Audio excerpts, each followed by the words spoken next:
ಈ ಮುಂಚಾನೆ ಬಂದಂತ ನಿಮ್ಮೆಲ್ಲರನ್ನು ಯೇಸು ಕ್ರಿಸ್ತನ ನಾಮದಲ್ಲಿ ನಾವು ವಂದಿಸುತ್ತೇನೆ. ಹಲ್ಲೆಲೂಯಾ. ದೇವರಿಗೆ ಸ್ತೋತ್ರ.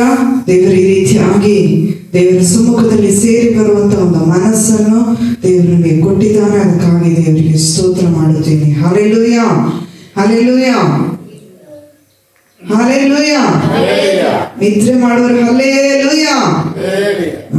ಸ್ಟಾರ್ಟ್ ಮಾಡಿದ್ರಿ. ಹಲ್ಲೆಲೂಯಾ. ಯಾಕಂದ್ರೆ ದೇವರ ವಾಕ್ಯ ಕೇಳುವಾಗ ಅನೇಕ ಸಲ ನಿದ್ರೆಗೆ ಹೋದ್ರೆ ಏನ್ ಸತ್ಯ ಹೇಳಿದ್ರು ಕೇಳಲಿಕ್ಕೆ ಆಗಲ್ಲ. ಕಿವಿ ಮಂದಾಗ್ಬಿಡ್ತದೆ, ಕಣ್ಣು ಕುರುಡಾಗ್ಬಿಡ್ತದೆ, ವಾಕ್ಯದ ಗೂಢಾರ್ಥ ತಿಳಿದುಕೊಳ್ಳಿಕ್ಕೆ ಆಗಲ್ಲ. ಅದಕ್ಕಾಗಿ ದೇವರಿಗೆ ಸ್ತೋತ್ರ ಮಾಡುತ್ತೇನೆ. ಎಚ್ಚರಿಕೆಯಿಂದ ದೇವರ ವಾಕ್ಯವನ್ನು ಕೇಳ್ರಿ. ಇವತ್ತಿನ ವಾಕ್ಯದ ಕಾರ್ಯವೇ ಮೊದಲ ಅಂಶವೇನೆಂದ್ರೆ, ಅಪಾಯ ಕಾಲದಲ್ಲಿ ಆತನು ನನ್ನನ್ನು ಗುಪ್ತ ಸ್ಥಳದಲ್ಲಿ ಅಡಗಿಸುವನು. ಹಲ್ಲೆಲೂಯಾ. ಎಲ್ಲರಿಗೂ ಅಪಾಯಗಳು, ಆಪತ್ತುಗಳು ಈ ಲೋಕದಲ್ಲಿ ಇದೆ, ಹೌದಲ್ವಾ? ಎಲ್ಲರಿಗೂ, ಸಾಧಾರಣ ಜನರಿಗಿದೆ, ಶ್ರೀಮಂತರಿಗಿದೆ, ಆ ಮಧ್ಯವಸ್ಥಿಗೆ ಜನರಿಗಿದೆ, ಎಲ್ಲರಿಗೂ ಅಪಾಯ ಕಾಲದಲ್ಲಿ ನನ್ನನ್ನು ಗುಪ್ತ ಸ್ಥಳದಲ್ಲಿ ಅಡಗಿಸುವನು. ಇವತ್ತು ಓದಿದಂತ ಕೀರ್ತನೆ 127ನೇ ಕೀರ್ತನೆ 5ನೇ ವಾಕ್ಯ. ಅದರ ಆಧಾರದ ಮೇಲೆಗೆ ಇವತ್ತಿನ ವಾಕ್ಯ ಇದು ಸಂದೇಶವಿದೆ. ಅಪಾಯ ಕಾಲದಲ್ಲಿ ಆತನು ನನ್ನನ್ನು ಗುಪ್ತ ಸ್ಥಳದಲ್ಲಿ ಅಡಗಿಸುವನು, ತನ್ನ ಗುಡಾರವೆಂಬ ಆಶ್ರಯ ಸ್ಥಾನದಲ್ಲಿ ನನ್ನನ್ನು ಭದ್ರಪಡಿಸುವನು, ಪರ್ವತಾಗ್ರದಲ್ಲಿ ನನ್ನನ್ನು ಸುರಕ್ಷಿತವಾಗಿ ಇರಿಸುವನು. ಹಲ್ಲೆಲೂಯಾ. ನೋಡ್ರಿ, ದಾವೀದನಿಗೆ ದೇವರು ಹೇಳುತ್ತಾನೆ, ಅಪಾಯ ಕಾಲದಲ್ಲಿ ಆತನು ನಮ್ಮನ್ನು ಗುಪ್ತ ಸ್ಥಳದಲ್ಲಿ ಅಡಗಿಸುವನು. ಯಾರನ್ನು ಅಪಾಯ ಕಾಲದಲ್ಲಿ ತನ್ನ ಗುಪ್ತ ಸ್ಥಳದಲ್ಲಿ ಅಡಗಿಸ್ತಾನೆ. ನೋಡ್ರಿ, ಕೋಳಿ ತನ್ನ ಮರಿಗಳಿಗೆ ಏನಾದ್ರೂ ಅಪಾಯ ಬರುತ್ತದಂದ್ರೆ ಕೋಳಿ ಏನ್ ಮಾಡ್ತೀವಿ, ದೊಡ್ಡ ಕೋಳಿ ಏನ್ ಮಾಡ್ತದೆ, ತನ್ನ ಮರಿಗಳನ್ನು ತನ್ನ ರೆಕ್ಕೆ ಅಡಿಯಲ್ಲಿ ಬಚ್ಚಿಟ್ಟುಕೊಳ್ಳುತ್ತದೆ. ಹಲ್ಲೆಲೂಯಾ. ಅದೇ ರೀತಿಯಲ್ಲಿ ದೇವರು ತನ್ನ ಮಕ್ಕಳಿಗೆ ಆಪತ್ತುಗಳು, ವಿಪತ್ತುಗಳು ಬರುವಾಗ ಆ ದೇವರು ನಮ್ಮನ್ನು ಆತನ ಅಂಗೈಯಲ್ಲಿ, ಆತನ ರೆಕ್ಕೆ ಅಡಿಯಲ್ಲಿ, ಆತನ ಆಶ್ರಯ ಸ್ಥಳದಲ್ಲಿ ನಮ್ಮನ್ನು ಅಡಗಿಸುವ ದೇವರಾಗಿದ್ದಾನೆ. ಹಲ್ಲೆಲೂಯಾ. ದೇವರು ನಮ್ಮನ್ನು ಕಾಪಾಡಿದರೆ, ತನ್ನ ಆಶ್ರಯ ಸ್ಥಾನದಿಂದ ಅಡಗಿಸಿಕೊಂಡರೆ, ನಮ್ಮನ್ನು ಬಂಡೆಯ ಮೇಲೆ ಇರಿಸಿದರೆ ಆತನೇ ಸ್ವತಃ, ಆಗ ನಾವು ನಿಜಕ್ಕೂ ಸುರಕ್ಷಿತರಾಗಿ ಆನಂದ ಧ್ವನಿಯಿಂದ ಆತನ ಹೆಸರನ್ನು ಸಂತೋಷದಿಂದ ನಾವು ಘನಪಡಿಸುತ್ತೇವೆ. ಹಲ್ಲೆಲೂಯಾ. ಅನೇಕ ಸಾರಿ ನಾವು ತಿಳಿದುಕೊಳ್ಳುತ್ತೇವೆ, ನನ್ನನ್ನು ಅಪಾಯ ಸ್ಥಳದಿಂದ ತಪ್ಪಿಸು, ನನ್ನ ಕುಟುಂಬಕ್ಕೆ ಬರುವಂತ ಆಪತ್ತಿನಿಂದ ತಪ್ಪಿಸು, ನನ್ನ ಕುಟುಂಬಕ್ಕೆ ಬರುವಂತ ಆಪತ್ತುಗಳು ನಂದ ತಪ್ಪಿಸು ಅಂತೇಳಿ. ಹಲ್ಲೆಲೂಯಾ. ನಮ್ಮ ದೇವರು ನಮ್ಮನ್ನು ತಪ್ಪಿಸುವ ದೇವರು. ಆತನು ಯಾವ ರೀತಿ ನಮ್ಮನ್ನು ತಪ್ಪಿಸುತ್ತಾನಂದ್ರೆ, ನೋಡ್ರಿ, ಸೈತಾನನು ನಮ್ಮನ್ನು ಹುಚ್ಚು ಹಾಕುತ್ತಿರ್ತಾನೆ, ತನ್ನ ಯಾಕಂದ್ರೆ 1 ಪೇತ್ರ 5ನೇ ಅಧ್ಯಾಯ 8ನೇ ವಾಕ್ಯ ಹೇಳುತ್ತದೆ, ಸೈತಾನನು ತನ್ನ ದುಷ್ಟ ಮಾರ್ಗದಿಂದ ನಿಮ್ಮನ್ನು ನಾಶ ಮಾಡಿ ನುಂಗಬೇಕೆಂದು ಗರ್ಜಿಸುವ ಸಿಂಹದೋಪಾದಿಯಲ್ಲಿ ಯಾರನ್ನು ನುಂಗಲಿ ಎಂದು ಹುಡುಕುತ್ತಾ ತಿರುಗುತ್ತಾನೆ. ಹಲ್ಲೆಲೂಯಾ. ಸೈತಾನನ ಕೆಲಸ ಏನು? ನಮ್ಮನ್ನು ಆಪತ್ತಿನಲ್ಲಿ ಸಿಕ್ಕಿಸಿ, ಅಪಾಯಗಳಲ್ಲಿ ಸಿಕ್ಕಿಸಿ, ನಿಂದೆಗಳಲ್ಲಿ ಸಿಕ್ಕಿಸಿ ನಮ್ಮನ್ನು ಕೊಲ್ಲಬೇಕೆಂಬುದಾಗಿ ಅವನ ಪ್ಲಾನ್. ಆದ್ರೆ ದೇವರ ಪ್ಲಾನ್ ಏನಂದ್ರೆ, ನಮ್ಮನ್ನ ಆಶ್ರಯ ಸ್ಥಾನದಲ್ಲಿ ಭದ್ರಪಡಿಸುವುದು. ಹಲ್ಲೆಲೂಯಾ. ದೇವರು ನಮ್ಮನ್ನು ಭದ್ರಪಡಿಸಬೇಕೆಂಬುದಾಗಿ ನೆನೆಸುತ್ತಾರೆ, ಸೈತಾನನು ನಮ್ಮನ್ನು ಹಾಳು ಮಾಡಬೇಕೆಂಬುದಾಗಿ ನೆನೆಸುತ್ತಾರೆ.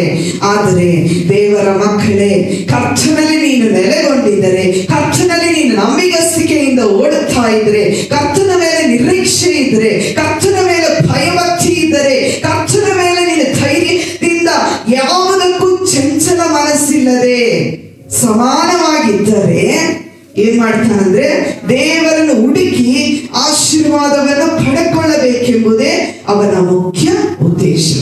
ನಾವು ದೇವರನ್ನು ಹುಡುಕಬೇಕು, ಮತ್ತೆ ಹುಡುಕುವುದು ಮಾತ್ರವಲ್ಲದೆ ಆತನ ಆತನ ಆಶೀರ್ವಾದವನ್ನು ಪಡೆದುಕೊಳ್ಳಬೇಕೆಂಬುದೇ ಆತನ ಉದ್ದೇಶ. ಸರ್ವಶಕ್ತನಾದ ದೇವರು ನಮ್ಮನ್ನು ಅವರಿಗೆ ಇಷ್ಟವಿಲ್ಲದ ರೀತಿಯಲ್ಲಿ ನಡ್ಕೊಳ್ಬೇಕಂತೇಳಿ ದೇವರಿಗೆ ಯಾವತ್ತೂ ಇಷ್ಟ ಇಲ್ಲ. ದೇವರಿಗೆ ಇಷ್ಟದ ಪ್ರಕಾರ ನಡ್ಕೊಳ್ರಿ. ಯಾಕಂದ್ರೆ ಯೋಹಾನ 10:10 ಹೇಳುತ್ತಾನೆ, ಕಳ್ಳನು ಕದ್ದುಕೊಳ್ಳುವುದಕ್ಕೂ ಹಾಳು ಮಾಡುವುದಕ್ಕೂ ಬರುತ್ತಾನೆ, ಮನುಷ್ಯ ಕುಮಾರನು ನಿನ್ನ ಜೀವಿತವನ್ನು ಕಟ್ಟುವುದಕ್ಕಾಗಿ ಬರುವನು. ಹಲ್ಲೆಲೂಯಾ. ನನ್ನನ್ನು ಮತ್ತು ನಿನ್ನನ್ನು ಭದ್ರ ಸ್ಥಳದಲ್ಲಿ ಕಾಪಾಡಲಿಕ್ಕೆ ಬಂದ ದೇವರು ನನ್ನ ಆತ್ಮವನ್ನು ನಿನ್ನ ಆತ್ಮವನ್ನು ಕರ್ತನಲ್ಲಿ ಕಟ್ಟುವುದಕ್ಕಾಗಿಯೇ ಆತನು ಬಂದನು. ಹಲ್ಲೆಲೂಯಾ. ಅದಕ್ಕಾಗಿಯೇ ದೇವರ ವಾಕ್ಯ ಹೇಳುತ್ತದೆ, ಧರ್ಮೋಪದೇಶ ಕಾಂಡ 32:4. ಧರ್ಮೋಪದೇಶ ಕಾಂಡ, Deuteronomy chapter 32 verse 4.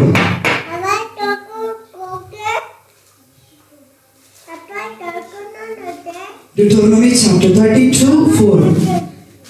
ನಮಗೆ ಶರಣಾದ ದೇವರು ಮಾಡುವ ಕಾರ್ಯವನ್ನು ಯಾರು ಯಾವ ಕಂಡು ಇಲ್ಲ. ಓದ್ರಿ ಅದನ್ನು. ನಮಗೆ ಶರಣಾದ ದೇವರು ಮಾಡುವ ಕಾರ್ಯದಲ್ಲಿ ಯಾವ ಕುಂದೂ ಇಲ್ಲ. ನೋಡ್ರಿ, ನಮಗೆ ಶರಣಾದ ದೇವರು, ಕರ್ತನಿಗೆ ನಾವು ಶರಣಾಗಿದ್ದರೆ ನಾವು ದೇವರು ನಮಗೆ ಮಾಡುವಂತ ಕಾರ್ಯದಲ್ಲಿ ಯಾವ ಕುಂದುವಿಕೆ ಇಲ್ಲ, ಮನಗುಂದುವಂತ ಅವಶ್ಯಕತೆ ಇಲ್ಲ. ಹಲ್ಲೆಲೂಯಾ. ಆತನು ನಡೆಸುವುದೆಲ್ಲ ನ್ಯಾಯ. ಹಲ್ಲೆಲೂಯಾ. ದೇವರು ನಮ್ಮನ್ನು ನಡೆಸಿದರೆ ಆತನು ನ್ಯಾಯವಂತನಾಗಿ ನಡೆಸುತ್ತಾನೆ. ಆತನು ನಿರ್ವಂಚಕನಾದ ನಂಬಿಗಸ್ತ ದೇವರು, ನೀತಿಯುಳ್ಳವನು, ಯಥಾರ್ಥವಂತನೂ ಆಗಿದ್ದಾನೆ. ಹಲ್ಲೆಲೂಯಾ. ದೇವರ ಮಕ್ಕಳಿಗೆ ಕರ್ತನು ಹೇಳುತ್ತಾನೆ, ನಾನು ನಿನಗೆ ಅಪಾಯ ಕಾಲದಲ್ಲಿ ಆತನು ನನ್ನನ್ನು ಗುಪ್ತ ಸ್ಥಳದಲ್ಲಿ ಅಡಗಿಸುವನು, ತನ್ನ ಗುಡಾರವೆಂಬ ಆಶ್ರಯ ಸ್ಥಾನದಲ್ಲಿ ನಮ್ಮನ್ನು ಭದ್ರಪಡಿಸುವನು. ಆ ಭದ್ರಪಡಿಸುವ ದೇವರ ಸ್ವಭಾವ ಏನೆಂದರೆ, ಆತನಿಗೆ ಶರಣಾಗತರಿಗೆ ಯಾವ ಕುಂದುವಿಕೆ ಇರುವುದಿಲ್ಲ. ಆತನು ನಡೆಸುವುದೆಲ್ಲ ನ್ಯಾಯವಾಗಿಯೇ ನಮ್ಮನ್ನು ನಡೆಸುತ್ತಾನೆ, ನ್ಯಾಯವಾಗಿಯೇ ಪೋಷಿಸುತ್ತಾನೆ. ಆತನು ನಿರ್ವಂಚಕನಾದ ನಂಬಿಗಸ್ತ ದೇವರು. ಹಲ್ಲೆಲೂಯಾ. ನಿರ್ವಂಚಕನಾದ ನಂಬಿಗಸ್ತ ದೇವರು, ನೀತಿ ಉಳ್ಳವನು, ಯಥಾರ್ಥನೂ ಆಗಿದ್ದಾನೆ. ನೋಡ್ರಿ, ನಮ್ಮ ದೇವರ ಸ್ವಭಾವದಲ್ಲಿ ಯಾವ ಬದಲಾವಣೆ ಇಲ್ಲ. ಆತನು ಇದ್ದ ಹಾಗೆ ನಮ್ಮನ್ನು ಪ್ರೀತಿಸುವವನು, ಇದ್ದ ಹಾಗೆ ಪರಾಮರಿಸುವನು, ಇದ್ದ ಹಾಗೆ ಪೋಷಿಸುವನು, ಇದ್ದ ಹಾಗೆ ಕನಿಕರ ತೋರುವವನು. ಆದ್ರೆ ನಾವು ಏನ್ ಮಾಡ್ತೀವಿ? ನಮ್ಮ ಸ್ವಬುದ್ಧಿಯಲ್ಲಿ ನಾವು ದೇವರನ್ನು ಮರೆತು ನಮ್ಮ ಸ್ವಬುದ್ಧಿಯ ಮೇಲೆ ನಿಂತುಕೊಂಡು ನಾನು ಮೇಲೆ ಬರುವುದಕ್ಕಾಗಿ ನನ್ನ ಆಶ್ರಯ ಸ್ಥಾನವನ್ನು ನಾನೇ ಮಾಡಿಕೊಂಡಿರ್ತೀನಿ. ಹಲ್ಲೆಲೂಯಾ. ನಾನು ನಿಂತುಕೊಳ್ಳುವುದಕ್ಕಾಗಿ ನನ್ನ ಆಶ್ರಯ ಸ್ಥಾನ ನಾನೇ ಮಾಡಿಕೊಳ್ಳುವುದು. ಇವತ್ತು ಅನೇಕರು ಆಶೀರ್ವಾದ ತಪ್ಪುವುದು ಹೇಗಂದ್ರೆ, ನಮ್ಮ ಆಶ್ರಯ ಸ್ಥಾನ ನಾವೇ ಮಾಡಿಕೊಂಡಿದ್ದೀವಿ. ದೇವರ ಯೋಚನೆ ಅಡಿಯಲ್ಲಿ ನಾವಿಲ್ಲ, ದೇವರ ಆಶ್ರಯದ ಅಡಿಯಲ್ಲಿ ನಾವಿಲ್ಲ. ನಾವು ನೆನೆಸ್ತೀವಿ ದೇವರ ಅಡಿಯಲ್ಲಿ ಇದ್ದೀವಿ ಅಂತ. ನಮ್ಮ ಅನಿಸಿಕೆ ತಪ್ಪಾಗಿದೆ. ಹಲ್ಲೆಲೂಯಾ. ದೇವರ ವಾಕ್ಯವು ಸ್ಪಷ್ಟವಾಗಿ ಹೇಳುತ್ತದೆ. ದೇವರು ನಮಗೆ ಸ್ಪಷ್ಟವಾಗಿ ತಿಳಿಸಿಕೊಡುತ್ತಾನೆ. ಹಳೆ ಒಡಂಬಡಿಕೆಯಲ್ಲಿ 30 ಸಾರಿ ದೇವರು ಹೇಳ್ತಾನೆ, ನಾನೇ ಬಂಡೆ ಎಂದು ಹೇಳುತ್ತೀನಿ. ಹಲ್ಲೆಲೂಯಾ. ಆ ಒಂದು ಬಂಡೆಯ ಮೇಲೆ ಎಷ್ಟು ಅಲೆಗಳು ಹೊಡೆದ್ರು ಏನಾಗ್ತದೆ? ಆ ಬಂಡೆ ಇದ್ದ ಸ್ಥಳದಲ್ಲೇ ಇರ್ತದೆ. ಅದನ್ನು ಯಾರು ಅಲುಗಾಡಿಸ್ಲಿಕ್ಕೆ ಆಗಲ್ಲ. ಅಲುಗಾಡಿಸಿದ್ರು ಆ ಬಂಡೆಗೆ ಹೋಗಿ ಗುದ್ದುಕೊಂಡ್ರೆ ನೀವೇ ಹೊಡ್ಕೊಂಡು ಬರ್ತೀರಿ. ಯಾರಾದ್ರೂ ಬಂಡೆಗೆ ಹೋಗಿ ಹೊಡ್ಕೊಳ್ಳಿಕ್ಕೆ ನೋಡ್ತೀರ ತಲೆಯಿಂದ? ಏನ್ ಹೊಡ್ಕೊಳ್ಳಿಕ್ಕೆ ಹೋದ್ರೆ ಏನಾಗ್ತದೆ? ನಿಮ್ಮ ತಲೆ ಮುರಿದೋಗ್ತದೆ, ನಿಮ್ ತಲೆ ಗಾಯ ಆಗ್ತದೆ. ಆಟ ಆಡಬೇಡ್ರಿ ಕರ್ತನಲ್ಲಿ. ನಾನು ಕೇಳಿಕೊಳ್ಳುವುದೇನೆಂದ್ರೆ, ದೇವರ ವಾಕ್ಯವು ನಮಗೆ ಸ್ಪಷ್ಟವಾಗಿ ತಿಳಿಸುತ್ತದೆ. ಈ ಪದದ ಶಕ್ತಿ, ಈ ಬಂಡೆ ಎಂಬ ಪದದ ಶಕ್ತಿ ಬದಲಾಗದ ಸಾಮರ್ಥ್ಯ. ನಾವು ಬೇಕಾದ್ರೆ ಬದಲಾವಣೆ ಆಗ್ಬೋದು. ಕ್ರಿಸ್ತನ ಸ್ವಭಾವ, ಕ್ರಿಸ್ತನ ಕಾರ್ಯಗಳು, ಕ್ರಿಸ್ತನಲ್ಲಿರುವಂತ ಯಾವ ಅಂಶಗಳು ಬದಲಾವಣೆ ಇಲ್ಲ. ನಮಗೆ ಅನುಕೂಲವಾಗಿ ಬದಲಾವಣೆ ಆಗಲ್ಲ. ಆತನೇ ಇದ್ದಾಗೆ ನಾವು ಆತನಾಗೆ ಆಗುವುದಕ್ಕಾಗಿಯೇ ನನ್ನನ್ನು ಮತ್ತು ನಿನ್ನನ್ನು ಕರೆದನೇ ಹೊರತು ನಮ್ಮ ಪ್ರಕಾರ ಆತನು ಜೀವಿಸುವುದಕ್ಕಾಗಿ ಕರೆದಿಲ್ಲ. ಹಲ್ಲೆಲೂಯಾ. ಅದಕ್ಕಾಗಿಯೇ ನೋಡ್ರಿ, ಈ ಬಂಡೆ ಎಂಬ ದೇವರು ಬಂಡೆ ಎಂದ ಪದದ ಅರ್ಥ ಆಶ್ರಯವು, ಬದಲಾಗದ ಸಾಮರ್ಥ್ಯ, ದೇವರ ಜನರ ನಂಬಿಕೆಗೆ ಭದ್ರವಾದ ಅಡಿಪಾಯ. ಹಲ್ಲೆಲೂಯಾ. ಒಂದು ಬಂಡೆ ಒಂದು ಕಡೆ ನಿಂತ್ರೆ ಆ ಬಂಡೆ ಏನು, ಒಂದು ಅಡಿಪಾಯ ಗಟ್ಟಿಯಾಗಿದೆ, ಅದನ್ನು ತೆಗಿಲಿಕ್ಕಾಗಲ್ಲ. ಆಳವಾಗಿ ಆ ಬಂಡೆ, ಅದಕ್ಕೆ ಬುನಾದಿ ಗಟ್ಟಿಯಾಗಿದೆ. ಇವತ್ತು ಪಾಪದ ವಿರುದ್ಧವಾಗಿ ಆತನ ಕೋಪದಿಂದ ಆಶ್ರಯವನ್ನು ಸೂಚಿಸುತ್ತದೆ. ಹಲ್ಲೆಲೂಯಾ. ಒಂದು ವೇಳೆ ನಾವು ನಮ್ಮ ಪಾಪದಿಂದ ಆ ಬಂಡೆಯನ್ನು ಉರುಳಿಸಲಿಕ್ಕೆ ನೋಡ್ಬೋದು. ಆ ಬಂಡೆ ಉರುಳಿದ್ರೆ ನಿನ್ನ ಮೇಲೆ ಅಪಾಯ. ಹಲ್ಲೆಲೂಯಾ. ಆ ಬಂಡೆ ಸ್ಥಿರವಾಗಿ ಇರುವ ತನಕ ನಿನಗೆ ಆಪತ್ತಿಲ್ಲ, ನಿನಗೆ ವಿಪತ್ತು ಇಲ್ಲ. ಆ ಬಂಡೆ ಸ್ಥಿರವಾಗಿರುವ ತನಕ, ನೀನು ಆ ಬಂಡೆಗೆ ಸ್ಥಿರವಾಗಿ ಇರುವ ತನಕ ನಿನಗೆ ಆಪತ್ತಿಲ್ಲ, ನಿನಗೆ ವಿಪತ್ತಿಲ್ಲ, ನಿನಗೆ ಯಾವ ಕೇಡು ಇಲ್ಲ. ಆ ಬಂಡೆಗೆ ವಿರುದ್ಧವಾಗಿ ನೀನು ಎದ್ದಾಗ ಆ ಬಂಡೆಯು ನಿನ್ನ ಮೇಲೆ ಕೋಪಾಗ್ನಿಯು ಬರುತ್ತದೆ. ಹಲ್ಲೆಲೂಯಾ. ಹೊಸ ಒಡಂಬಡಿಕೆಯಲ್ಲಿ ಹೇಳುತ್ತಾನೆ, ದೇವರು ನಮ್ಮ ರಕ್ಷಣೆಯ ಬಂಡೆ. ಹಲ್ಲೆಲೂಯಾ. ಕೀರ್ತನೆ 95:1. ಕೀರ್ತನೆ 95:1. ಇಲ್ಲಿ ಬನ್ನಿರಿ, ಯೆಹೋವನಿಗೆ ಉತ್ಸಾಹ ಧ್ವನಿ ಗೈಯುವ, ನಮ್ಮ ರಕ್ಷಕನಾದ ಶರಣನಿಗೆ ಜಯಘೋಷ ಮಾಡೋಣ. ಹಲ್ಲೆಲೂಯಾ. ಅದೇನು ಹೇಳ್ತಾನೆ ಇಲ್ಲಿ, ರಕ್ಷಣೆಯ ಬಂಡೆ, ರಕ್ಷಣೆಯ ಬಂಡೆ. ಜೀವಿತಕ್ಕೆ ರಕ್ಷಣೆಯಾಗಿ ಒಂದು ಬಂಡೆ ಕರ್ತನ. ಯಾಕೆ ಕರ್ತನ ಕ್ರಿಸ್ತನನ್ನು ಬಂಡೆಯಾಗಿ ಗುರುತು ಸೂಚಿಸ್ತಾನಂದ್ರೆ, ಆತನ ಬಂಡೆ ಹೇಗೆ ಸ್ಥಿರವಾಗಿರ್ತದೋ, ಕ್ರಿಸ್ತನ ಸ್ವಭಾವಗಳು, ಕ್ರಿಸ್ತನ ಕಾರ್ಯಗಳು, ಆತನ ಸ್ವಭಾವದಲ್ಲಿ, ಆತನ ಮಾತಿನಲ್ಲಿ, ಆತನ ನಿಂತುವಿಕೆಯಲ್ಲಿ ಯಾವುದೇ ಚಂಚಲ ಇಲ್ಲ. ಹಲ್ಲೆಲೂಯಾ. ಅದಕ್ಕಾಗಿ ದೇವರು ನಮ್ಮನ್ನು ರಕ್ಷಣೆಯ ಬಂಡೆಯಾಗಿದ್ದಾನೆ. ಹಲ್ಲೆಲೂಯಾ. ಯಾಕಂದ್ರೆ ಆತನನ್ನು, ನಮ್ಮ ರಕ್ಷಕನಾದ ಶರಣನಿಗೆ ಜಯಘೋಷ ಮಾಡೋಣ. ಹಲ್ಲೆಲೂಯಾ. ರಕ್ಷಣೆ ಪಡಿಸುವ ದೇವರಿಗೆ ಪ್ರತಿನಿತ್ಯವೂ ದೇವರು ಮಾಡಿದ ಉಪಕಾರಗಳನ್ನು ಕರ್ತನಿಗೆ ಸ್ತೋತ್ರವಾಗಿ ಹೇಳುವುದು ನಮ್ಮ ಜೀವಿತದ ಒಂದು ಭಾಗವಾಗಿರಬೇಕು. ಹಲ್ಲೆಲೂಯಾ. ಏಕೆಂದ್ರೆ ದೇವರು ನಮ್ಮನ್ನು ಜೀವಗೊಳಿಸದಿದ್ದರೆ, ದೇವರು ನಮ್ಮನ್ನು ಬಲಪಡಿಸದೇ ಇದ್ದರೆ, ದೇವರು ನಮ್ಮನ್ನು ಧೈರ್ಯಪಡಿಸದೇ ಇದ್ದರೆ, ದೇವರಲ್ಲಿ ನಂಬಿಕೆಯಿಂದ ಓಡಲಿಕ್ಕೆ ನಮಗೆ ಅನುಕೂಲ ಮಾಡಿಕೊಡದಿದ್ದರೆ, ನಮ್ಮ ಜೀವಿತವು ಸಮಾಧಿಗೆ, ಸುಣ್ಣ ಹಚ್ಚಿದ ಸಮಾಧಿಗೆ ಸೇರಿದವರಾಗಿರ್ತದೆ. ಹಲ್ಲೆಲೂಯಾ. ಸಮಾಧಿಯಲ್ಲಿ ಹೋಗಿ ಯಾರಾದ್ರೂ ಮಾತಾಡಿದ್ರೆ ಕೇಳ್ತದ? ಅವರಿಗೆ ಕೇಳ್ತದ? ಸಮಾಧಿಗೆ ಹೋದ್ಮೇಲೆ ನಾವು ಅವ್ರ ಬಗ್ಗೆ ಹೇಳಿದ್ರೆ ಏನ್ ಕೇಳ್ತದ? ಸಮಾಧಿ ಮೇಲೆ ನಿನ್ ಸಮಾಧಿ ಮುಂದೆ ನಿಂತ್ಕೊಳ್ತೀರಿ, ಅವರು ಒಳ್ಳೆಯವರು, ಅವರು ಬಹಳ ಒಳ್ಳೆಯವರು, ಅವ್ರ ಕುರಿತು ಹೇಳಿದ್ರೆ ಕೇಳ್ತದ ಅವರಿಗೆ? ಯಾವ ಸಮಾಧಿಯಲ್ಲಿ ಇರುವರು ಕೇಳಲಿಕ್ಕಾಗಲ್ಲ. ಅವರು ಜೀವಂತ ಕಲ್ಲಾಗಿರುವಾಗ, ಕರ್ತನು ಜೀವಂತವಾಗಿರುವಾಗ, ಜೀವಂತವಾಗಿ ದೇವರ ವಾಕ್ಯದ ಮೂಲಕ ನಿನ್ನೊಂದಿಗೆ ಮಾತನಾಡುವಾಗ ನೀನು ಪ್ರತಿಕ್ರಿಯೆ ಮಾಡಿದ್ರೆ ನೀನು ಅದರ ಆಶೀರ್ವಾದವನ್ನು ಹೊಂದಿಕೊಳ್ಳುತ್ತಿ. ಹಲ್ಲೆಲೂಯಾ. ಕೀರ್ತನೆ 62, ಕೀರ್ತನೆ 94:22. 94ನೇ ಕೀರ್ತನೆ 22. ಆದರೆ ಯೆಹೋವನು ನನ್ನ ದುರ್ಗವು, ನನ್ನ ದೇವರು, ಆಶ್ರಯಗಿರಿಯೂ ಆಗಿದ್ದಾನೆ. ನೋಡ್ರಿ, ನನ್ನ ದುರ್ಗ, ನಾನು ವಾಸ ಮಾಡುವಂತ ಸ್ಥಳ, ನನ್ನ ಬಲವಾದ, ನನ್ನ ಆಶ್ರಯಗಿರಿಗೆ ಬಲವಾದ ಬಂಡೆ. ಆಶ್ರಯಗಿರಿ ಅಂದ್ರೆ ಏನು? ನಾವ್ ಈ ಮನೆ ಕಳಚ್ಲಿ ಅಂತ ಹೇಳಿದ ತಕ್ಷಣ ಕಳಚ್ಬಿಡ್ತದ? ಇಲ್ಲ. ನಾವ್ ಹೇಳಿದಾಗ ಕೇಳ್ತದ ಇದು? ಯಾಕೆ ಕೇಳಲ್ಲ? ಯಾಕಂದ್ರೆ ನಾನು ಇದನ್ನ ಕಟ್ಟಿಲ್ಲ, ಇದ್ರ ಅಸ್ಥಿವಾರ ಯಾರು? ಕ್ರಿಸ್ತನು. ಹಲ್ಲೆಲೂಯಾ. ಯಾಕಂದ್ರೆ ಅದೇ ರೀತಿ ಒಬ್ಬ ಮನುಷ್ಯನು ಕಳಚಲಿ ಬಿದ್ದೋಗ್ಲಿ ಅಂತ ಹೇಳಿದ ತಕ್ಷಣ ಬಿದ್ದೋಗ್ಬಿಡ್ತಾರ? ಯಾಕಂದ್ರೆ ನಾನು ಅವ್ರನ್ನ ಬೆಳೆಸಿದಿನ, ನಾನು ಅವ್ರನ್ನ ಎತ್ತಿದಿನ? ಎತ್ತರೂ ಕೂಡ ಹೇಳಲಿಕ್ಕೆ ಆಗಲ್ಲ. ನೀನ್ ಹಾಳಾಗು ಅಂತ ಹೇಳಿದ ತಕ್ಷಣ ಹಾಳಾಗ್ತಾರ? ಆಗಲ್ಲ. ಅವರವರ ಸ್ವಭಾವಕ್ಕೆ ತಕ್ಕ ಹಾಗೆ ಅವರವರು ಆಶೀರ್ವದಿಸಲ್ಪಡುತ್ತಾರೆ. ಅವರವರಿಗೆ ಘನತೆಗೆ ತಕ್ಕ ಖರ್ಚನ್ನು ಕೊಡುತ್ತಾರೆ. ಯಾಕಂದ್ರೆ ದೇವರ ಸ್ವಭಾವದಲ್ಲಿ ಯಾವ ಬದಲಾವಣೆ ಇಲ್ಲ. ಹಲ್ಲೆಲೂಯಾ. ಅದಕ್ಕಾಗಿಯೇ ದೇವರ ವಾಕ್ಯವು ಕೀರ್ತನೆ 62:7, ಕೀರ್ತನೆ 62:7, Psalm 62:7. ನನ್ನ ರಕ್ಷಣೆಗೂ ಮಾನಕ್ಕೂ ದೇವರೇ ಆಧಾರ. ಹಲ್ಲೆಲೂಯಾ. 62:7 ಸಾರಿ.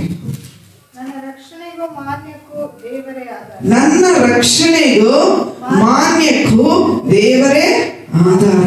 ನನ್ನ ಬಲವಾದ ದುರ್ಗವು ಆಶ್ರಯವು ದೇವರಲ್ಲಿಯೇ. ಹಲ್ಲೆಲೂಯಾ. ನನ್ನ ರಕ್ಷಣೆ. ನಾವು ನೆನೆಸ್ತೀವಿ ನಮ್ಮ ಗಂಡ ನಮ್ಮನ್ನು ರಕ್ಷಣೆ ಪಡಿಸುವರು. ಮದುವೆ ಆದ್ಮೇಲೆ ನಮ್ಮ ಗಂಡನೇ ನಮ್ಮ ರಕ್ಷಣೆಗಾರ.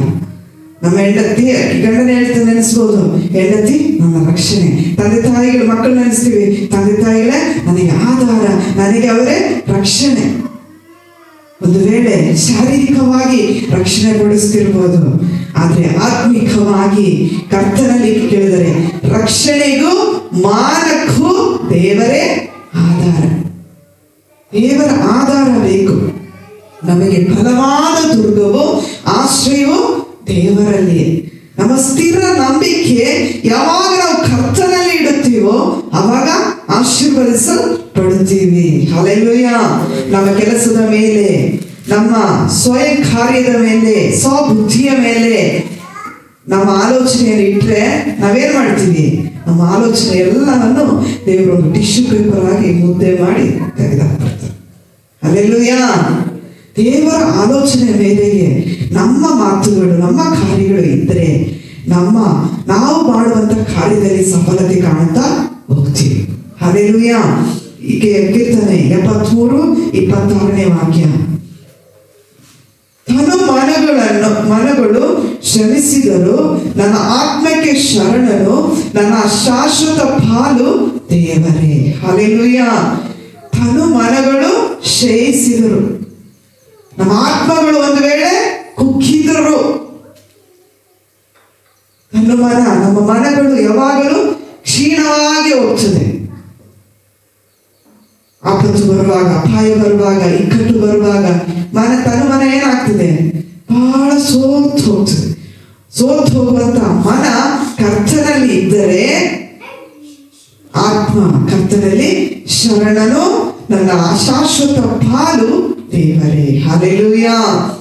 ಏಕೆಂದ್ರೆ ಕ್ರಿಸ್ತನು ಹಳೆ ಒಡಂಬಡಿಕೆಯಲ್ಲಿ ಈ ಕಾರ್ಯಗಳನ್ನು ಹೇಳಲ್ಪಟ್ಟಿದೆ. ಹಾಗಾದ್ರೆ ಹೊಸ ಒಡಂಬಡಿಕೆಯಲ್ಲಿ 1 ಕೊರಿಂಥಿಯ 10ನೇ ಅಧ್ಯಾಯ 4ನೇ ವಾಕ್ಯ. 1 Corinthians chapter 10:4. 1 Corinthians chapter 10:4. ಯಾರಾದ್ರೂ ಓದ್ರಿ.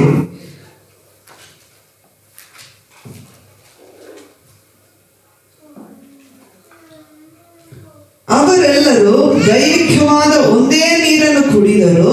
ಹೇಗೆಂದರೆ ಅವರು ಹಿಂದೆ ಹೋಗುತ್ತಿದ್ದ ದೈವಿಕವಾದ ಬಂಡೆಯೊಳಗಿಂದ ಬಂದ ನೀರು ಕುಡಿಯುತ್ತಿದ್ದರು.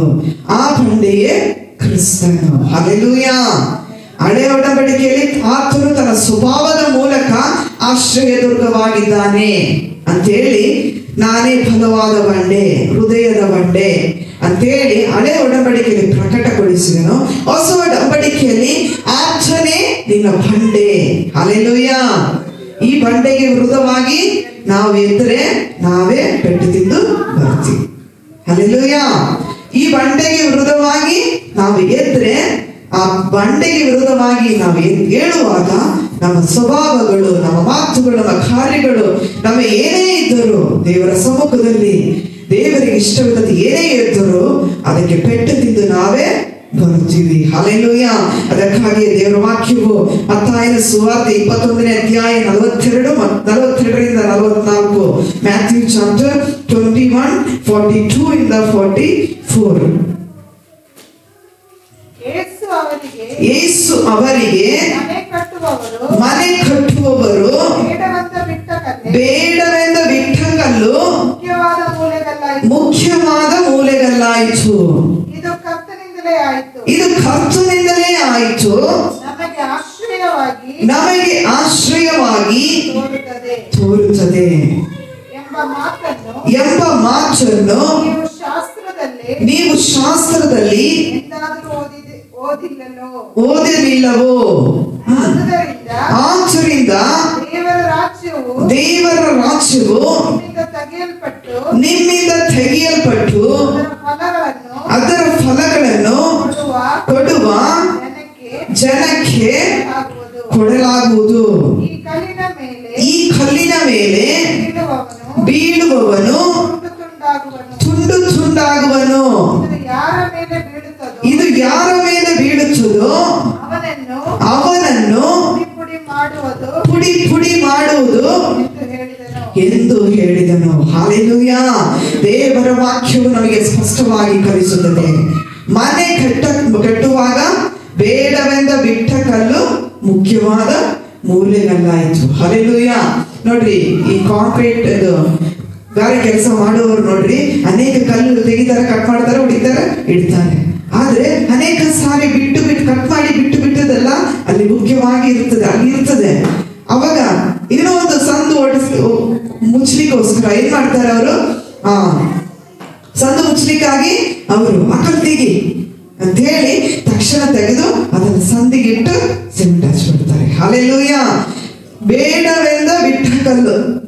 ಇವತ್ತು ಆಲಯದೊಳಗೆ ಇರುವಂತವರೆಲ್ಲ ಏನ್ ಗೊತ್ತಾ, ಬೇಡ ಅಂತ ತಳ್ಳಲ್ಪಟ್ಟವರೇ. ಯಾರು ಬೇಕಂತೇಳಿ ಅವನ್ನು ಬಹಳ ಪ್ರೀತಿಪೂರ್ವಕವಾಗಿ ಒಳಗೆ ಸೇರಿಸಿದವರು ಯಾರೂ ಇಲ್ಲ. ನಾವೆಲ್ಲ ಬೇಡ ಅಂತ ಬಿಟ್ಟ ಕಲ್ಲನ್ನು ನಮ್ಮನ್ನು ಎಕ್ಕಿ ತೆಗೆದ ಕ್ರಿಸ್ತನು. ಹಲ್ಲೆಲೂಯಾ. ಆ ಬಂಡೆ ನನ್ನನ್ನು ಎಕ್ಕಿ ತೆಗೆದದು. ಹಲ್ಲೆಲೂಯಾ. ನೀವು ನೆನೆಸ್ಬೋದು, ಒಂದು ಪಾಸ್ಟರ್ ಮದುವೆ ಆದ್ರೆ ಅವ್ರ ಹೆಂಡತಿ ಸೇವಕಿ ಆಗಲ್ಲ.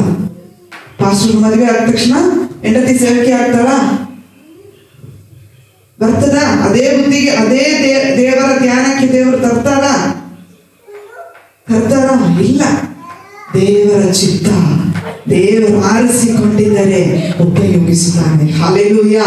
ಬ್ಲ್ಯಾಂಕ್ ಆಗಿ ಏನು ಬರದೇ ಇರೋದು, ಮೊಂಡರಾಗಿರ್ಬೋದು, ಆದ್ರೂ ಅವರ ಜೊತೆಗೆ ಅನುಕೂಲ ಹೊಂದಾಣಿಕೆ ಆಗುವ ರೀತಿಯಲ್ಲೇ ಕರ್ತನು ಆರಿಸಿದನ್ನು ಉಪಯೋಗಿಸುತ್ತಾನೆ. ಹಲ್ಲೆಲೂಯಾ.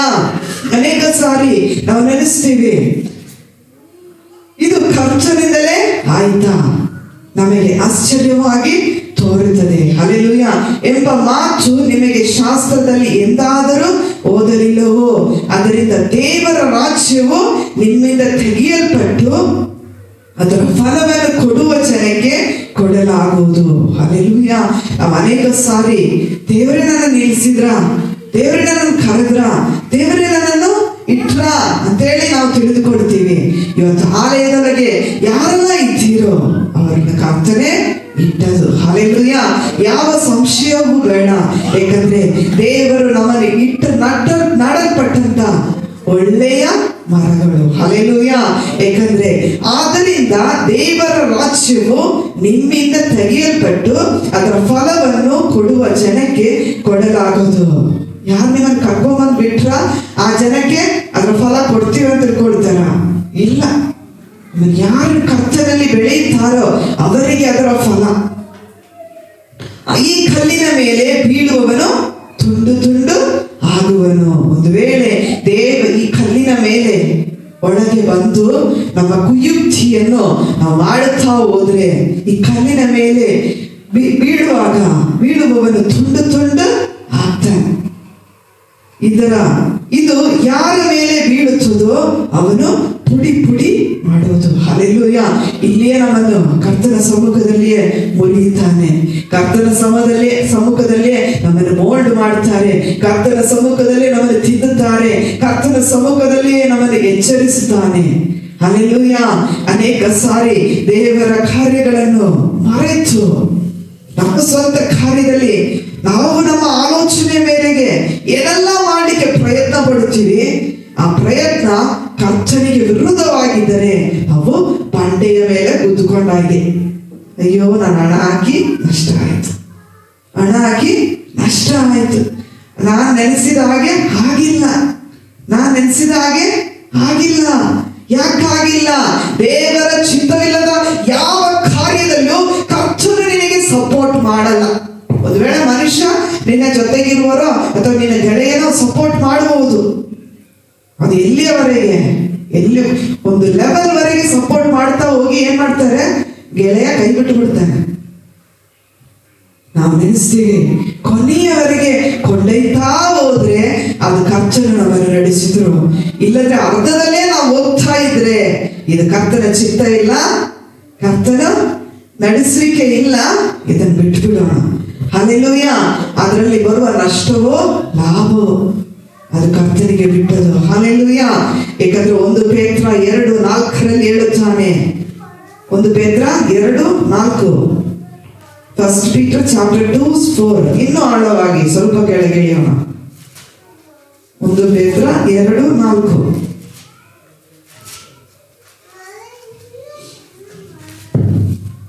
ಹೇಗೆಂದರೆ ದೇವದೂತರು ಅಲ್ಲ, ಫಸ್ಟ್ ಪೀಟರ್ ಚಾಪ್ಟರ್ 2:4.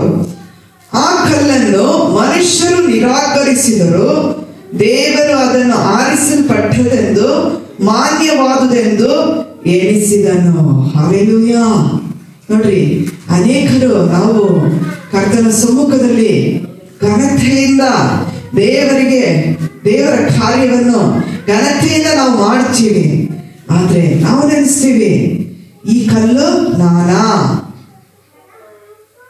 ಅನೇಕ ಸಾರಿ ಮನುಷ್ಯರು ನಮ್ಮನ್ನು ನಿರಾಕರಿಸುವಾಗ, ಮನುಷ್ಯರು ನಮ್ಮನ್ನು ತಾತ್ಸಾರ ಮಾಡುವಾಗ, ಮನುಷ್ಯರು ನಮ್ಮನ್ನು ನಿಂದಿಸುವಾಗ, ಮನುಷ್ಯರು ನಮ್ಮನ್ನು ಅವಮಾನಿಸುವಾಗ ಈ ಕಲ್ಲು ನಾನಾ ದೇಳಿ ಪ್ರಶ್ನೆ ನಮ್ಮಲ್ಲಿ ಹುಟ್ಟಿಕೊಳ್ಳುತ್ತದೆ. ಆದರೆ ದೇವರು ಹೇಳುತ್ತಾನೆ, ಆ ಕಲ್ಲನ್ನು ಮನುಷ್ಯನು ನಿರಾಕರಿಸಿದರು, ದೇವರು ಅವನನ್ನು ಆರಿಸಲ್ಪಟ್ಟವನೆಂದು ಮಾನ್ಯವಾದುದೆಂದು ಎಣಿಸಿದನು. ಹಲ್ಲೆಲೂಯ. ದೇವರು ನಿನ್ನನ್ನು ಆರಿಸಿ ತೆಗೆದುಕೊಂಡ್ರೆ ಕರ್ತನು ನಿನ್ನನ್ನು ಬಾರಿಸುತ್ತಾನೆ, ಕರ್ತನು ನಿನ್ನನ್ನು ಘನಪಡಿಸುತ್ತಾನೆ, ಕರ್ತನು ನಿನ್ನನ್ನು ದಾರಿ ನಡೆಸುತ್ತಾನೆ. ಕರ್ತನಲ್ಲಿ ಯಾವ ಚಂಚಲತೆಯೂ ಇಲ್ಲ. ಹಲ್ಲೆಲೂಯ. ಏಕೆಂದ್ರೆ ದೇವರು ನಮ್ಮನ್ನು ಉಪಯೋಗಿಸಬೇಕೆಂಬುದೇ ಆತನ ಚಿತ್ತ. ಏಕೆಂದ್ರೆ ಅಪೊಸ್ತಲರ ಕೃತ್ಯಗಳು 4ನೇ ಅಧ್ಯಾಯ 11ನೇ ವಾಕ್ಯ, ಆಕ್ಟ್ಸ್ ಚಾಪ್ಟರ್ 4:11. Acts chapter 4:11.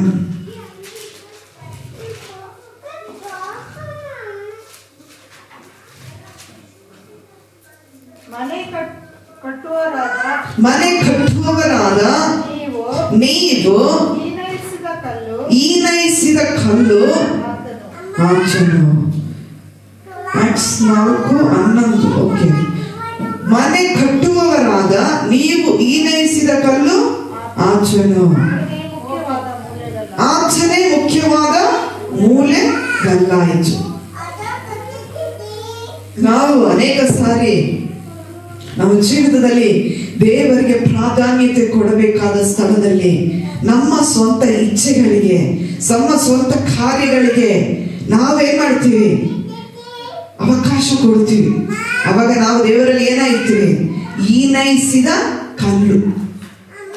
ಈನೈಸಿದ ಕಲ್ಲು, ದೇವರ ಗಣನೆಗೆ ಇಲ್ಲದ ಕಲ್ಲುಗಳು. ಮನೆ ಕಟ್ಟುವವರಾದ ನೀವು ಹೀನೈಸಿದ ಕಲ್ಲು ಆಚನು. ನಾವು ಅನೇಕ ಸಾರಿ ಯಾಕೆ ದೇವರು ಎಲ್ಲದಕ್ಕೂ ದೇವರನ್ನು ಕರಿಬೇಕಾ, ಅವ್ರಿಬ್ಬರ ಕೆಲಸವೇ ಇಲ್ವಾ, ನಮ್ಮನ್ನೇ ನೋಡುದ. ಭಕ್ತನಾದ ಯೋಬನ ಜೀವಿತದಲ್ಲಿ ಹೀಗೆ ಆಯ್ತು, ಭಕ್ತನಾದ ಯೋಬನ ಕಾರ್ಯಗಳಲ್ಲಿ ಹೀಗೆ ಆಯ್ತು. ಅವನೇನಂದ್ರೆ ಆಚನು ದೇವರಲ್ಲಿ ಭಯಭಕ್ತಿಯುಳ್ಳ ಮನುಷ್ಯನು. ಸೈತಾನನ ಅವನ ಜೀವಿತದಲ್ಲಿ ಆಟ ಆಡಲಿಕ್ಕೆ ದೇವರ ಬಳಿಯಲ್ಲಿ ಹೋಗಿ ಕೇಳಿಕೊಂಡು ಪ್ರಶ್ನೆ ಅವಕಾಶ ಕೇಳ್ಕೊಂಡು ಬರ್ತಾನೆ. ಯೋಬನ ಜೀವಿತದಲ್ಲಿ ದೇವರ ಹತ್ರ ಕೇಳ್ತಾನೆ, ನಿನ್ನ ಭಕ್ತನ ಜೀವಿತದಲ್ಲಿ ಆಟ ಆಡಲಿಕ್ಕೆ ನನಗೆ ಸ್ವಲ್ಪ ಅವಕಾಶ ಕೊಡ್ತೀಯ? ಇವತ್ತು ದೇವರ ಮಕ್ಕಳ ಜೀವಿತದಲ್ಲಿ ಸೈತಾನನಿಗೆ ಅವಕಾಶ ಬೇಕಾದ್ರೂ ಕೂಡ ದೇವರಲ್ಲಿ ಹೋಗಿ ಪರ್ಮಿಷನ್ ಕೇಳಬೇಕು. ಹಲ್ಲೆಲೂಯಾ. ದೇವರು ನಮ್ಮನ್ನು ಸುಮ್ಮನೆ ಬಿಟ್ಟುಕೊಡುವ ದೇವರಲ್ಲ. ನಮ್ಮನ್ನು ಸುಮ್ಮನೆ ಆತನ ಇಷ್ಟದ ಪ್ರಕಾರ ನಮ್ಮನ್ನು ಬಿಡುವ ದೇವರಲ್ಲ. ಏಕೆಂದ್ರೆ ಮನೆ ಕಟ್ಟುವವರಾದ ನೀವು ಈನೈಸಿದ ಕಲ್ಲು ಆತನೇ ಮುಖ್ಯವಾದ ಮೂಲಗಲ್ಲಾಯಿತು. ಹಲ್ಲೆಲೂಯಾ. ನಮ್ಮ ಜೀವಿತದಲ್ಲಿ ತಿರಸ್ಕರಿಸಲ್ಪಟ್ಟಂತ ಕಲ್ಲಾಗಿರ್ಬೋದು, ಹೀನೈಸಲ್ಪಟ್ಟಂತ ಕಲ್ಲಾಗಿರ್ಬೋದು. ಆದ್ರೆ ಮತ್ತಾಯನ ಸುವಾರ್ತೆ 3ನೇ ಅಧ್ಯಾಯ 17ನೇ ವಾಕ್ಯ ಏನ್ ಹೇಳ್ತದೆ? ಕೊನೆಯದಾಗಿ ಮ್ಯಾಥ್ಯೂ ಚಾಪ್ಟರ್ 3:17. Matthew chapter 3:17. ಆಗ ಈತನು ಪ್ರಿಯನಾಗಿರುವ ನನ್ನ ಮಗನು, ಈತನ ನಾನು ಮೆಚ್ಚಿದ್ದೀನಿ ಎಂದು ಆಕಾಶವಾಣಿಯಾಯಿತು. ನೋಡ್ರಿ, ಯೇಸುವನ್ನು ಎಲ್ಲರೂ ತಿರಸ್ಕರಿಸಿದರು. ಯೇಸು ಇರುವಾಗ ಅದ್ಭುತವೋ ಅದ್ಭುತ. ಯೇಸು ಇರುವಾಗ ಲೋಕದಲ್ಲಿ 5 ರೊಟ್ಟಿಯನ್ನು 5,000 ಜನರಿಗೆ ಕೊಟ್ಟು ಇನ್ನು ಮಿಕ್ಕಿದೆಷ್ಟು ಬುಟ್ಟಿ ಉಳಿಯಿತು? 12 ಬುಟ್ಟಿ. 5,000 ಜನರಿಗೆ ಕೊಟ್ಟಾಯ್ತು. 5 ರೊಟ್ಟಿ 2 ಮೀನನ್ನು ದೇವರು 5,000 ಜನರಿಗೆ ಕೊಟ್ಟು ಉಳಿದದೆಷ್ಟು? ಮಿಕ್ಕಿದೆಷ್ಟು? ಆ ತುಂಡುಗಳನ್ನು ಬಿದ್ದದನ್ನು ಎಕ್ಕಿದಾಗ ಅಲ್ಲಿ 12 ಬುಟ್ಟಿಗಳು ಉಳಿಯಿತು. ಇವತ್ತು ನಾವು ಮನೆಯಲ್ಲಿ ಏನಾದ್ರು ತಗೊಂಡ್ಬರ್ತೀವಿ, ನಾವೇನ್ ಅನಿಸ್ತೀವಿ? ಏನು ಈ ತಿಂಗಳು ಸಾಮಾನು ತಗೊಂಡಿದ್ದೀವಿ, ಮುಂದಿನ ತಿಂಗಳು ತಗೊಳ್ಬೇಕಲ್ಲ, ಅದಕ್ಕಾಗಿ ಇದನ್ನು ಬೇಡ ಬಿಡು, ಯಾರಿಗೆ ಕೊಟ್ಬಿಡುವ. ದೇವರು ಕೊಟ್ಟದಲ್ಲಿ ಹೀನಾಯಿಸ್ಕಿವಿ. ದೇವರಿಗೆ ಹೀನಾಯಿಸುವಿಕೆ ಇದ್ರೆ 12 ಬುಟ್ಟಿಯ ದೇವರು ಹುಡುಕಿ ತೆಗಿತಾನೆ ಇರಲಿಲ್ಲ. ಕೆಳಗೆ ಬಿದ್ದದು ಎಕ್ಕಿ ತೆಗಿಯೋ ಅವಶ್ಯಕತೆ ಇರಲಿಲ್ಲ. ಇನ್ನು ಮುಂದೆ ಹೋಗುವಾಗ ಎಲ್ಲಾದ್ರೂ ಅದ್ಭುತ ಮಾಡೋಣ, ಎಲ್ಲಾದ್ರೂ ಅದ್ಭುತ ಮಾಡೋಣ. 12 ಬುಟ್ಟಿ ಯಾಕೆ ತೆಗೆದ್ರು? ದೇವರು ನಿನ್ನ ಆಶೀರ್ವಾದದಿಂದ ಆಶೀರ್ವಾದಕ್ಕೆ ಮೇಲುಗೈ ಸಾಧಿಸಬೇಕೆಂಬುದಾಗಿ ಬಯಸಿದ್ದೇನೆ ಹೊರತು ಇಂಥದ್ರಲ್ಲಿ ನೀನು ಉದಾಸೀನತನ ಮಾಡಿದ್ರೆ, ಇಂಥದನ್ನು ಚುಚ್ಚವಾಗಿ ಕರೆದ್ರೆ, ಇನ್ನು ದೇವ್ರು ನಾಳೆ ಕೊಡ್ತಾರಲ್ಲ, ಇವತ್ತಿದ್ದದು ಹೋಗ್ಲಿ, ಇವತ್ತಿದ್ದದು ಹೋಗ್ಲಿ ಹೋಗ್ಲಿ ಹೋಗ್ಲಿ ಅಂತೇಳಿ ಎಲ್ಲ ಒಂದೇ ಸರಿ ಹೋಗ್ಬಿಡ್ತದೆ. ಹೋಗುವುದಕ್ಕಿಂತ ಮುಂಚಿತವಾಗಿ ಕರ್ತನು ನಮ್ಮನ್ನು ಎಚ್ಚರಿಸುವಾಗ ಆ ಬಂಡೆಯ ಮೇಲೆ ಗುದ್ದುಕೊಳ್ಳದೆ, ಬಂಡೆಯ ಮೇಲೆ ಅನುಕೂಲವಾಗಿ, ದೇವರಿಗೆ ಅನುಕೂಲವಾಗಿ, ದೇವರಿಗೆ ವಿಧೇಯರಾಗಿ, ದೇವರಿಗೆ ಅಧೀನರಾಗಿ ನಡೆದುಕೊಳ್ಳುವಾಗ ಅದರ ಆಶೀರ್ವಾದವು ಪಡ್ತೀವಿ. ಹಲ್ಲೆಲೂಯಾ. ಏಕೆಂದ್ರೆ ದೇವರು ನಮ್ಮನ್ನು ಮಾನಿಸಬೇಕೆಂಬುದಾಗಿ ಹೊರತು ದೇವರು ನಮ್ಮನ್ನು ಕೆಳಗೆ ತಳ್ಳಬೇಕಂತೇಳಿ ಯಾವತ್ತೂ ನೆನೆಸಿಲ್ಲ. ಆದ್ರೆ ನಾವು ನಮ್ಮ ಕಾರ್ಯಗಳಿಂದ ನಾವು ಕೆಳಗೆ ಹೋಗ್ತಾ ಇರ್ತೀವಿ. ಆದ್ರೆ ನಾವು ನೆನೆಸ್ತೀವಿ, ಅಯ್ಯೋ ದೇವರು, ನಾನು ಈ ಸಮ್ಮುಖಕ್ಕೆ ಬಂದೆ, ನನ್ನನ್ನು ಆಶೀರ್ವದಿಸಿಲ್ಲ. ನಾನು ಹೇಳ್ತೀನಿ, ತಾಯಿಯ ಮೇಲೆ ಹೋಗುವ, ಒಬ್ಬ ಮನುಷ್ಯನ ಮೇಲೆ ಹೋಗುವಂತ ಬ್ಲಡ್, ಆ ಬ್ಲಡ್ 12% ಇರ್ತದೆ. ಆ ಮನುಷ್ಯ ಆರೋಗ್ಯವಂತ ಮನುಷ್ಯನ ಮೇಲೆ 12, 13 ಹಂಗಿರ್ತದೆ. ಅವನಿಗಿರುವ ಬ್ಲಡ್ ಇಂದ ಅವರಿಗೆ ಉಪಯೋಗವ ಅಥವಾ ಅವರ ಮಗನಿಗೆ ಉಪಯೋಗವ? ಹೇಳಿ ನೋಡು. ಅವರಿಗೆ ಉಪಯೋಗ, ಅವ್ರ ಮಗನಿಗೆ ಉಪಯೋಗವ? ಅವರಿಗೆ ಅಥವಾ ಅವ್ರ ಮಗಳಿಗೆ ಉಪಯೋಗವ? ನನಗೆ ಬ್ಲಡ್ ಇದ್ರೆ ನನ್ನ ಬ್ಲಡ್ ನನಗೆ ಉಪಯೋಗ. ಇವತ್ತು ಯೇಸು ಕ್ರಿಸ್ತನ ರಕ್ತವು ನಿನ್ನ ಮೇಲೆ ಇದ್ರೆ ಅದ್ರ ನಿನಗೆ ಉಪಯೋಗ. ಸರಿಯಾಗಿ ನಾವು ಅರ್ಥ ಮಾಡಿಕೊಳ್ಬೇಕು ದೇವರ ಕಾರ್ಯಗಳನ್ನು. ಸುಮ್ಮನೆ ದೇವರ ಬಂಡೆಗೆ ಗುದ್ದುಕೊಂಡು ಪೆಟ್ಟು ತಿನ್ನುವುದಕ್ಕಿಂತ ಎಚ್ಚರಿಕೆ ವಹಿಸಿದ್ರೆ ಬಹಳ ಒಳ್ಳೆಯದು. ಹಲ್ಲೆಲೂಯಾ. ಅನೇಕ ಸಾರಿ ಅಪಾಯ ಕಾಲದಲ್ಲಿ ಆತನು ನಮ್ಮನ್ನು ಗುಪ್ತ ಸ್ಥಳದಲ್ಲಿ ಅಡಗಿಸುತ್ತಾನೆ. ತನ್ನ ಗುಡಾರವೆಂಬ ಆಶ್ರಯ ಸ್ಥಾನದಲ್ಲಿ ನನ್ನನ್ನು ಭದ್ರವಾಗಿ ಅಡಗಿಸುವ ದೇವರು. ಪರ್ವತಾಗ್ರದಲ್ಲಿ ಸುರಕ್ಷಿತವಾಗಿ ಇರಿಸಲಿಕ್ಕೆ ದೇವರು ಬಯಸುವ ದೇವರು. ಆ ಬಂಡೆ, ಕ್ರಿಸ್ತನೆಂಬ ಬಂಡೆಯನ್ನು, ನಮ್ಮ ರಕ್ಷಣೆ ಎಂಬ ಬಂಡೆ, ನಮ್ಮ ಆಶ್ರಯವೆಂಬ ಬಂಡೆ, ನಮ್ಮ ಬಲವಾದ ಬಂಡೆ, ನಮ್ಮ ಹೃದಯದ ಬಂಡೆ, ಕ್ರಿಸ್ತನು ಸಹ ಆ ಬಂಡೆಯಾಗಿದ್ದಾನೆ. ಆ ಬಂಡೆಗೆ ವಿರುದ್ಧವಾಗಿ ಈ ಬಂಡೆಯನ್ನು ನಿರಾಕರಿಸಿ ನಮಗೆ ಇಷ್ಟ ಬಂದ ಆಯ್ಕೆಯಲ್ಲಿ ಆರಿಸಲ್ಪಟ್ಟರೆ ನಾವು ಆ ಬಂಡೆಗೆ ಗುದ್ದುಕೊಂಡು ಪೆಟ್ಟು ತಿನ್ನೋರಾಗಿದ್ದೇವೆ.